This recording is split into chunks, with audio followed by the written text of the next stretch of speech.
quando os homens estavam escogitando todas as maneiras para dar cabo da vida de Nosso Senhor, Ele inventa um maravilhoso modo de permanecer conosco, um milagroso modo de permanecer conosco. Ele institui este sacramento. Toma o pão, depois de ter enceado, e diz: isto é o meu corpo, que será entregue por vós. Toma o vinho e diz: este é o cálice do meu sangue, o sangue da nova e eterna aliança, que será derramado por vós. E naquele momento, os apóstolos sabem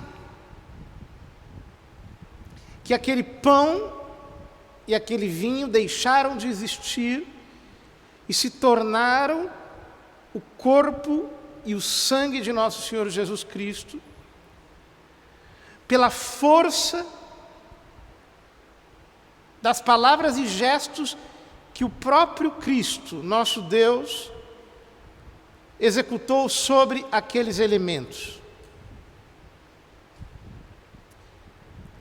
A igreja, ao longo dos séculos, foi penetrando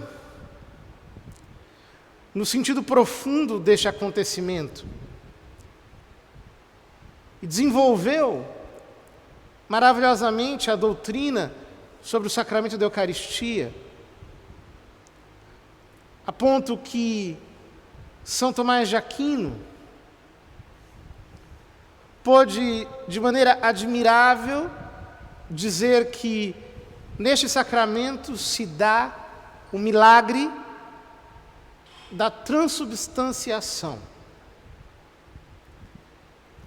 Em que consiste isso? Já Aristóteles havia descoberto que existem dois aspectos em cada realidade. Existe em cada realidade aquilo que existe em si mesmo e que, portanto, tem um ser de modo estável. E existem aquelas realidades que não existem em si mesmas, mas existem em outras realidades. Aquilo que existe em si mesmo, nós chamamos de substância. A palavra substância vem de substare, ou seja, aquilo que está embaixo. Então, por exemplo, nós pegamos um gato. Um gato pode ficar mais gordo e mais magro, pode perder os pelos, pode ficar rouco, pode ficar doente, pode estar aqui ou ali, pode mudar de dono, mas ele continua sendo um gato, a substância gato. Esta substância é sujeito de inúmeras variações. Nós, por exemplo, somos nós mesmos. Mas, se alguém pegasse uma foto nossa de hoje e comparasse com uma foto nossa de 30 anos atrás, não reconheceria. Quantas mudanças aconteceram. E, no entanto, nós não deixamos de ser quem nós somos. Estas realidades que mudam, os filósofos chamam de acidentes. A palavra acidente vem de accidere ou accadere. Significa acontecer, aquilo que acontece, portanto, aquilo que é variável. A palavra acidente também significa aquilo que cai sobre. E, portanto, são esses aspectos que estão sobre a substância e que são variáveis. A cor, o tamanho, o sabor, a figura, enfim, inúmeros e inúmeros aspectos que não existem em si mesmos. Então, por exemplo, ninguém jamais viu a brancura. Nós vemos objetos brancos. Ninguém jamais viu a espessura. Nós vemos objetos espessos. Ninguém nunca viu 1 metro. Nós vemos objetos que medem 1 metro. E assim por diante, porque os acidentes são aquelas realidades que não existem em si mesmas, mas existem na substância. Portanto, a substância é o que há de estável em nós, e os acidentes são variáveis. Ora, na Eucaristia o que acontece é exatamente o contrário disso. Quando Nosso Senhor pronunciou as palavras da consagração e disse: "Isto é o meu corpo, este é o cálice do meu sangue", o pão deixou de existir. A substância pão se tornou o corpo de Cristo. A substância vinho se tornou o sangue de Cristo. E, portanto, o vinho não existe mais e o pão não existem mais. O que resta? O que resta são os acidentes. Resta a brancura do pão, o sabor do pão, o cheiro do pão, o cheiro do vinho, a coloração do vinho, a umidade do vinho, e assim por diante. Mas, admiravelmente, estes acidentes permanecem na Eucaristia como que suspensos. Ou seja, o gosto do pão, o tamanho do pão, a espessura do pão, a cor do vinho, o cheiro do vinho e assim por diante, permanecem ali sem um sujeito. Estão como que suspensos. Eles não têm uma substância em que inerem, porque por baixo deles está a realidade, a substância do corpo, sangue, alma e divindade de nosso Senhor Jesus Cristo. É isso que nos permite tomar a Eucaristia e saber que nós estamos efetivamente tomando o corpo de Cristo.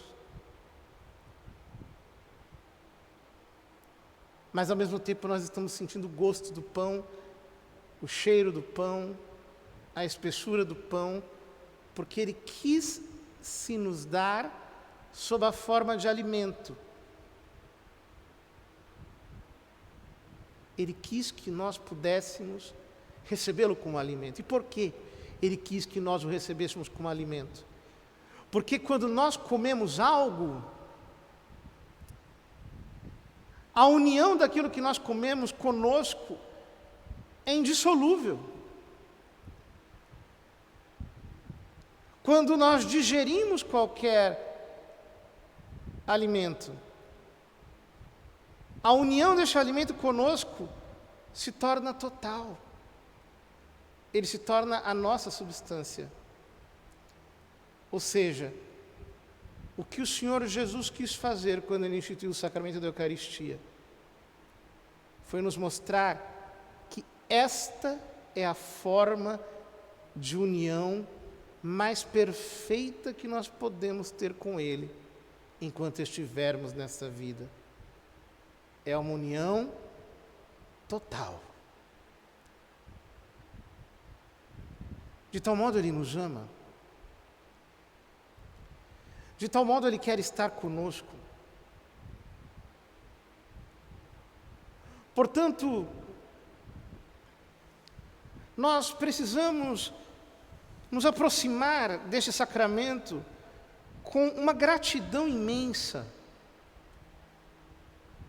tanto quando nós o comungamos,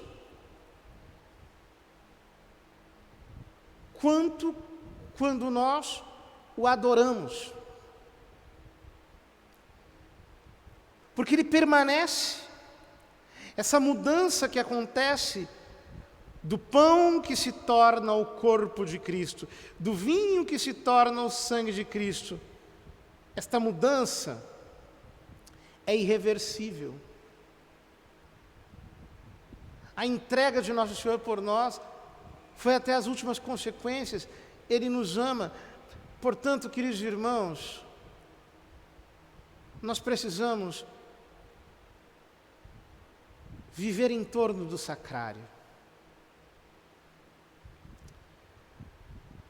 Nós não podemos atualmente ter celebrações públicas, por causa da impossibilidade de fazermos qualquer tipo de aglomeração.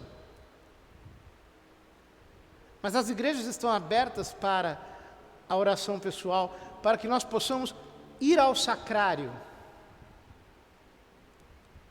estar diante desta nova arca da aliança e adorarmos Cristo no Santíssimo Sacramento.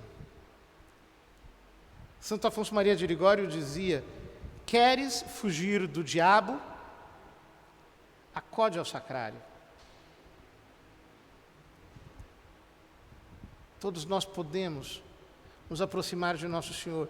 Estou muito feliz nesses dias, porque nós podemos colocar aqui em nossa igreja um sacrário digno do Santíssimo Sacramento, que pudesse ostentar, que pudesse presidir a igreja,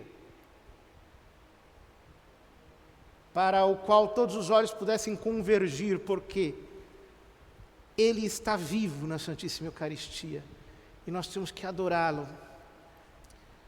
Ele tem que ser o nosso polo de atração. Nós temos que ser arrastados por Ele. E tão bom é Nosso Senhor, tão maravilhoso é, que para que este sacramento perdurasse até o final dos tempos, Ele instituiu o sacerdócio católico.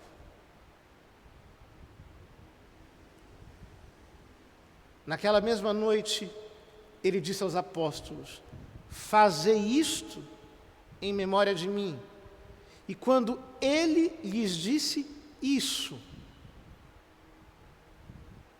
Ele lhes conferiu o poder de celebrar a Santa Missa.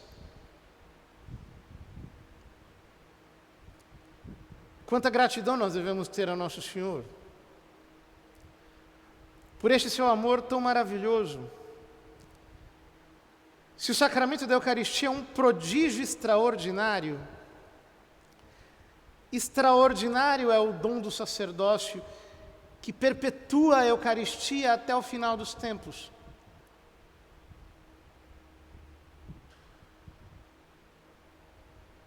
Os teólogos diziam sacerdos pro hostia.